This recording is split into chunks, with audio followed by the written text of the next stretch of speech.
I think we need to give them a round of applause. That video was really quick tonight. I thought I was going to have to wait, but that was brilliant. Okay, so we finished our legit summer programme for this summer. Oh, it's sad. And me and Heather spent about 7 hours trying to come up with what we were going to call it for the other holidays and settled eventually on legit life, which I don't know why that took 7 hours. You would have thought that actually that should have come to us quite naturally, but it took a long time. So we're going to be back out in the various different areas that we've been, again in the October half term and then Christmas and then so on, running our legit life programme, which will be nice. However, it isn't a nice break now because this Friday we start our 68 Centre back again, which will be every Friday then excluding the holidays. And then the week after, we start our brand spanking new Urban Live programme, which is going to be based here. So I'm going to big up the guys that are kind of hiding away in that corner and behind us because they've actually put a lot of work into this so far. So if you know a young person who is aged 11 upwards who perhaps doesn't just want a drop-in centre but wants somewhere to come and have like a structured event that's going on with live music and videos, etc., then they should turn up on the 23rd of this month here at 7 o'clock and get registered for the programme because it looks hilarious. I've watched some of the stuff and it's very appropriate. They've had a very stringent process to which to decide whether something's appropriate or not. They've got a tiny picture on the whiteboard of a sick girl, which is Alicia. And every time they decide on an idea, if they couldn't say it to little Alicia, it gets circled and put in the bin. So, Alicia, you are our stringent programme to decide whether something's appropriate or not. So it's very, very appropriate and very, very funny so far. So we'll see how it goes in a few weeks, but these guys are getting ready. If you are part, I know you are part of the Urban Live programme, we're going to meet tonight in the studio straight afterwards, like literally straight afterwards, just for 15 minutes to go over what we're doing. And if you would like to be part of that and aren't already, just come up. We'll have you. We'll have anyone. So come on up and we'll talk you through the process to volunteering for that. So, and also, if you fancy any of the other things we're doing, come and see me.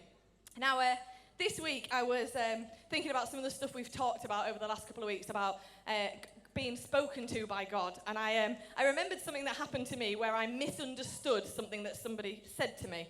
And it happened when I was probably about 19 or 20, and I went out, I had a couple of friends called Rob and Lee. I'll give you the bit of a backstory. Called Rob and Lee, and Lee for a little while didn't have a job, and so Rob employed him as a favour, because he was a friend. And one day Rob rang me and he was like, I don't know what I'm going to do, because he is rubbish. He is really rubbish. He said, he's my friend and I want to help him, but he's just not doing the job. And I was like, well, maybe you should help him find another job. That would be the kind thing to do. And then say to him, do you know, it's not working, us working together. You go and do this other job. So he was like, okay, that's a good plan. Anyway, the next day he rang me and he said, I've decided I'm going to take him on a night out, a bit of bonding, that might help.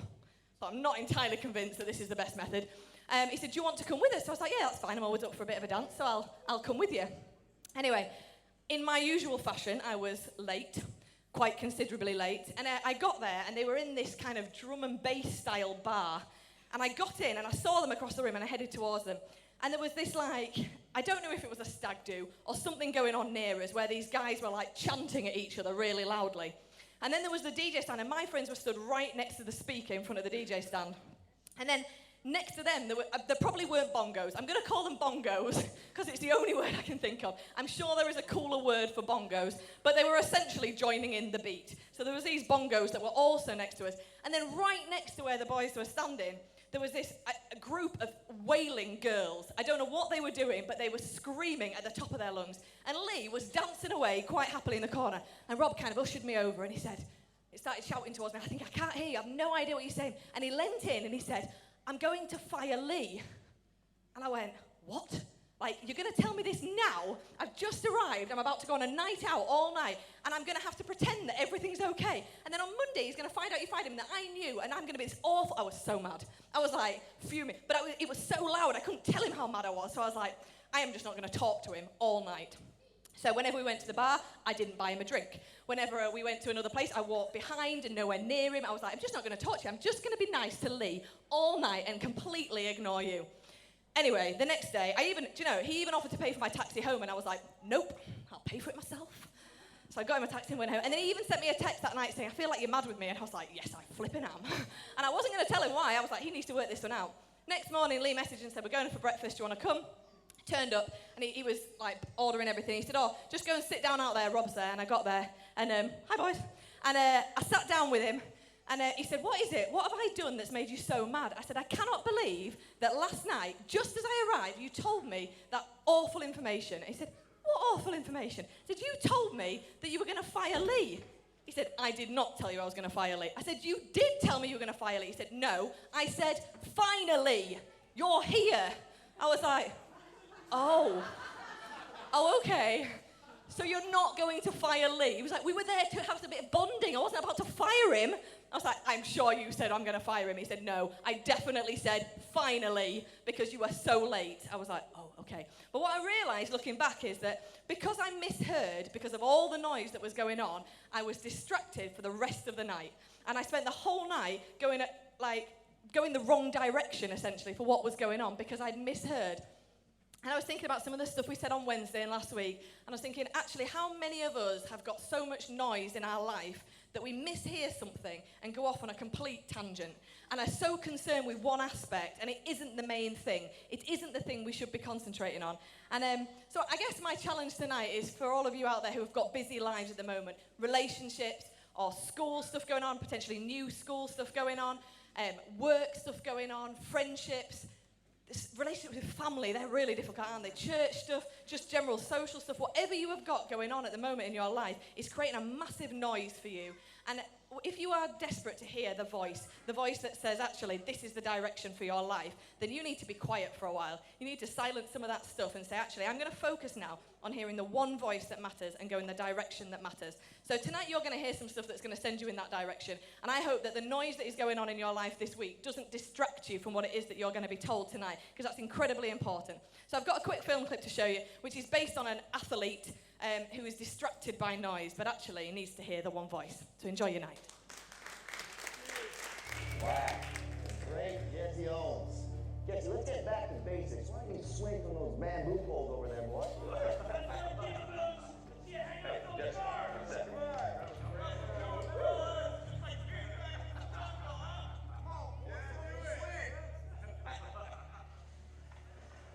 One more thing. Jesse, you want to tell me what was so interesting about the football team?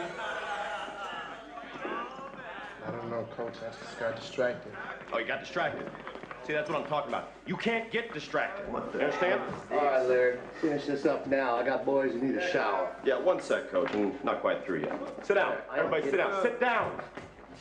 Larry, hustle these niggas out of here. Yeah. Get them out. If you get your head turned by a few gorillas in warm-up pads here at home, how are you going to hold up the mission? He called gorillas. Coach Snyder. Hey, look at me. Coach Snyder. A lot of people show up for the Big Ten meeting. Coach Snyder. Not all of them are going to be on our side. You understand me, Dave?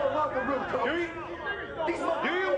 You got to learn to block it all out.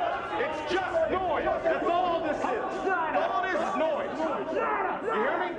They will love you or they will hate you. Does not matter. Either way, when you're out there, you're on your own. Jesse. Do you hear me? Yeah. Yeah, Coach, I hear you. Good.